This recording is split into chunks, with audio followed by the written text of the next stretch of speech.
I owe you an apology. I mean, our rookie running back analysis this offseason has been limited to say the least. Every time we've brought up a rookie running back, it's been one of two things. We either said, okay, Bijan Robinson, the man's good, the man's strong, the man's fast, he's going to be a good fantasy asset. Or if it was anybody else, we've been like, okay, well, we're going to wait till the NFL draft before we have our official take on this guy, because at the running back position in particular, the NFL draft is almost everything. Of course, we're exaggerating if we're saying that it truly is everything, but if you go through and try to build out statistical models for fantasy football success correlated with collegiate production at the running back position, it's impossible. Really, production does not translate well to actual fantasy football production at the next level for collegiate running backs.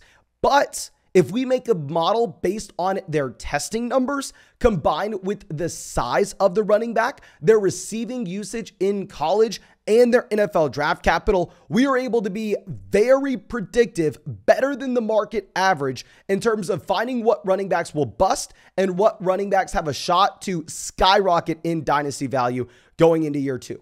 So we're going to go through, we're going to talk about exactly what matters at the NFL Combine. We are going to, at the same time, look at what each rookie needs in the 2023 class to be interesting.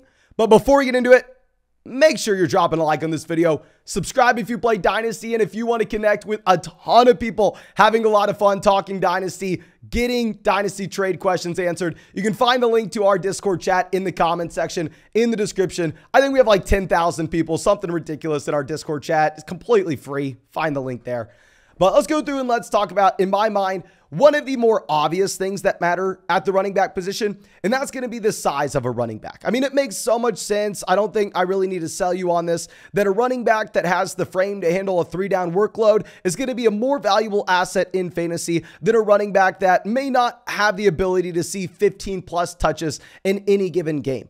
And if we are going to be trying to find a concrete statistical point for size, we have one of two options in my mind. We can be looking at the weight of a running back, or we can be looking at the BMI of a running back. And I personally decide to go with the BMI. In that case, we are actually able to give the running backs that may be a little bit shorter, like a DeAndre Swift, a fair assessment of their body build. Because if you're going to be looking at, say, a DeAndre Swift who's standing in at 5'8", 5'9", at the same weight as another running back that maybe is 6'1", I mean, I would assume that Swift is going to be able to handle a larger workload, thicker legs, thicker torso. I don't want to go down that road. But anyway, if we are going to be looking at the extreme outliers, of course we are going to consider weight at the same time. If we're going to be looking at a 6'2" running back that's 220 pounds, maybe doesn't hit a BMI threshold, we understand, hell, he's 6'2", he's 6'3", he's big enough. Okay, so make sure we're accounting for those outlier scenarios. If you see someone that's 5'6", 5'7", if you see someone that's 6'2", 6'3", 6'4" at the running back position, we should probably be looking at their weight instead. But in the medium range, we will be focusing in on BMI. And to prove the significance of this statistical category, what I wanted to do is I wanted to go through and track a large data set from DLF ADP of running backs that were drafted in dynasty leagues as rookies from 2014 through 2022 and where their ADP was after their second season. So essentially, these are all the players that were drafted and who were the guys that actually had value 2 years from now. So if we're going to go through and look at the entire data set of all running backs that were drafted coming into the NFL in Dynasty Fantasy Football leagues, according to DLF ADP, we had about 21 running backs that were drafted with a BMI of 29.5 or under. We had about 32 running backs drafted with a BMI of 30 or under, and we had about 47 of them drafted with the BMI of 30.5 or under. So that's just the baseline. That is going to be essentially the statistical averages for this category during that time.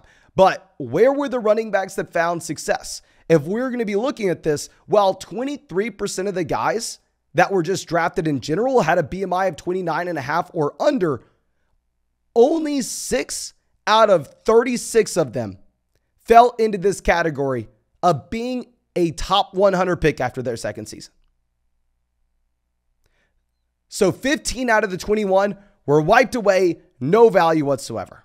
If we're going to be looking at BMI of 30, you actually only have 9 of 36 remaining in this category. So if we're looking at the difference in percentage of this player pool, you actually had 35% of all running backs drafted with a BMI of 30 or under, whereas we only have 25% of the running backs that actually retain their value after 2 years with the BMI of 30 or under. And then if we're going to be looking at 30.5, these guys can actually have success. I mean, you have 15 out of 36 of these backs in this category. And then if you're getting into that larger size, if you're hovering around, I mean, say 30.6, 31, phenomenal. You have the size to be a 3-down player. So we clearly see that running backs that are bigger have the ability to maintain their value better than the smaller backs. Now, of course, that's not it. Of course, we are going to have to combine this with other key statistics to try to get a better idea of what we are going to be looking at in our model. So if we're going to go over to specifically the 40-yard dash, something that in my mind is almost useless at the wide receiver position, trying to figure out fantasy football success at the next level. Wide receiver, we're going to be focusing on production. Running back, it actually matters. This is why when we looked at a small running back in last year's draft, 2 small running backs that people were excited about at the time, but the second we had the combine, I said they were trash. Isaiah Spiller and Kyron Williams. You can't be small and slow. You can't do it and have success at the NFL level at the running back position. If we are going to do the same process with running backs, all of those rookies that were drafted in this data set that had a 40-yard dash time slower than a 4.60 was 13. There were only 3 running backs in this entire data set that after the first 2 years of their NFL career were still top 100 NFL draft picks. In my mind, that 4.60 is almost everything.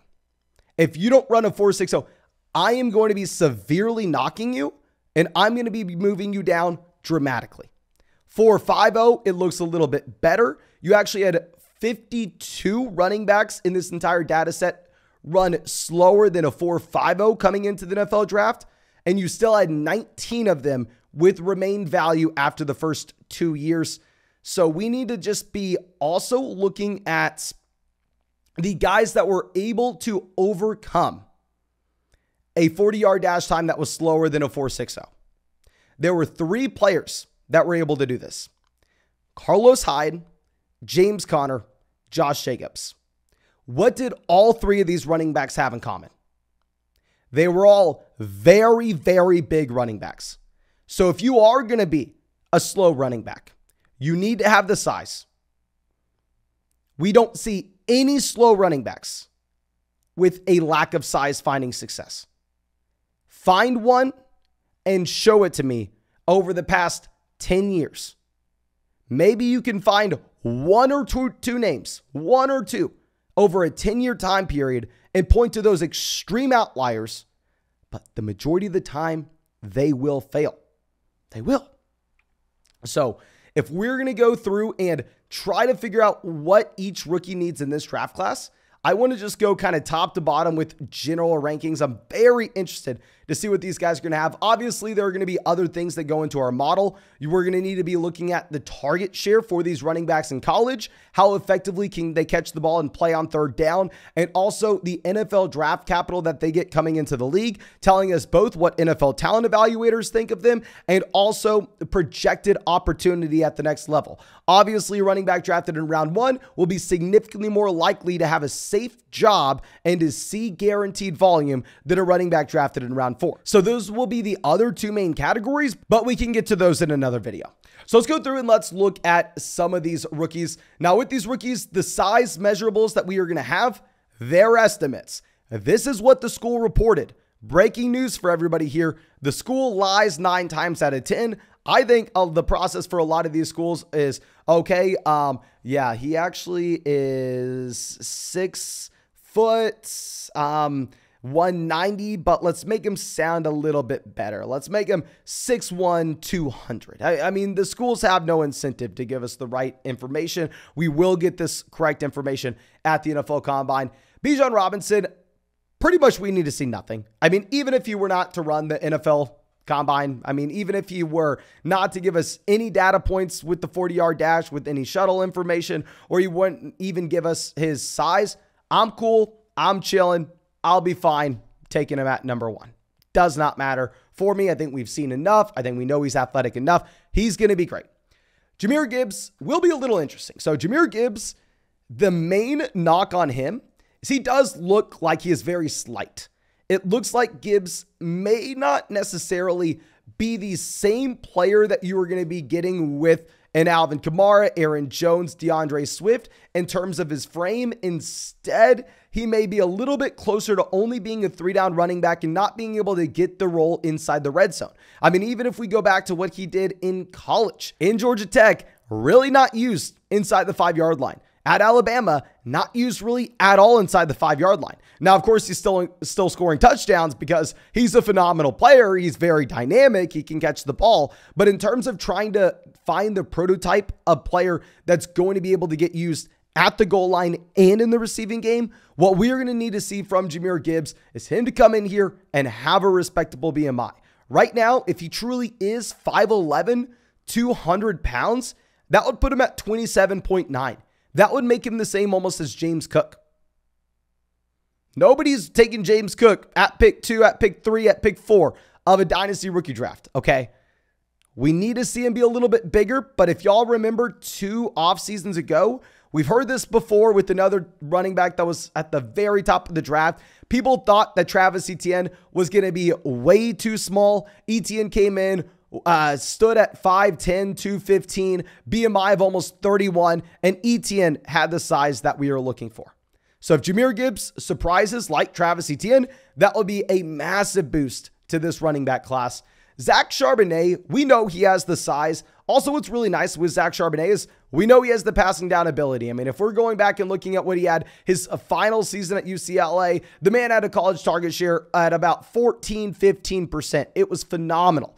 With Zach Charbonnet, this is another example of maybe the BMI itself not mattering too much because he's a taller running back. He's actually 6'1", about 220. That's what's reported. We'll get the real numbers later this week. So if he comes in and these numbers are correct, I'm not worried about the size. If you turn on the TV and look at him run around on the football field, you should know you're not worried about the size. If you look at the volume he had at UCLA, you shouldn't be worried about the size. The man's going to be fine. I really just kind of want to see the athleticism and see exactly how much he can pop. I'm not too worried about him.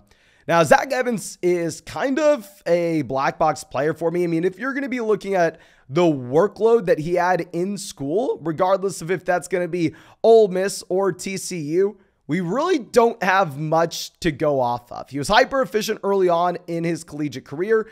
This is a running back that was a 5-star prospect coming out of high school. Just naturally, if you're a 5-star prospect, I'm assuming you're going to go to the combine and you're naturally going to crush. If you remember Donovan Peoples-Jones in the 2017 high school class was actually the #1 wide receiver. He goes to Michigan, doesn't really do anything. But of course, because he had the pedigree, you knew he was going to blow up the NFL Combine. He did, had all the steam back behind him. Maybe we get something similar here with Zach Evans. If we're going to be looking at the reported size, he's supposed to be 5'11", 195. I'm not buying it. I'm really hoping that he's bigger than that because I'm hoping that he can be an interesting player in the second round of rookie drafts. We definitely need some more running back depth in this class.